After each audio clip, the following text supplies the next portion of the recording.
സിംഗിളായി ജീവിക്കുന്നവർ ഹാപ്പിയാണോ? സിംഗിൾ പസംഗെ പാട്ടും പാടി നടക്കാൻ പ്ലാൻ ഉണ്ടെങ്കിൽ ഇതൊന്ന് കേട്ടോളൂ. ദീർഘകാലത്തേക്ക് ഈ സിംഗിൾ ലൈഫ് ആസ്വാദകരമല്ലെന്നാണ് പുതിയൊരു പഠനം പറയുന്നത്.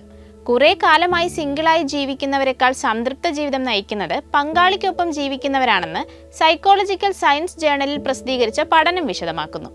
ആരോഗ്യപരമായും സാമ്പത്തികപരമായും കുറെ കൂടി സ്ട്രോങ് ആയിട്ടുള്ളവർ പങ്കാളികൾ ഉള്ളവരാണെന്നും പഠനം പറയുന്നു. ജർമ്മനിയിലെ ബ്രമൻ സർവകലാശാലയിലെ ഗവേഷക സംഘമാണ് പഠനം നടത്തിയത്.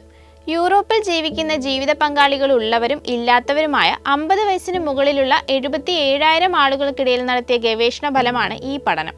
ജീവിതത്തിൽ ഒരിക്കൽ പോലും ഒരു ലോങ് ടേം റിലേഷൻഷിപ്പ് ഉണ്ടായിട്ടില്ലാത്തവർക്ക് മറ്റുള്ളവരെ അപേക്ഷിച്ച് ജീവിത സംതൃപ്തി കുറവാണെന്നാണ് പഠനം പറയുന്നത്. പങ്കാളി ഉള്ളവരുമായി താരതമ്യം ചെയ്യുമ്പോൾ സിംഗിൾ ആയവർ ആൾക്കാരുമായി അധികം ഇടപഴകാത്തവരും വിമുഖതയുള്ളവരുമാണെന്നും പഠനം കണ്ടെത്തി. അതേസമയം പങ്കാളികൾ ഇല്ലാത്ത സ്ത്രീകൾ പങ്കാളികൾ ഇല്ലാത്ത പുരുഷന്മാരെക്കാൾ ജീവിത സംതൃപ്തിയിൽ മുന്നിലാണ്.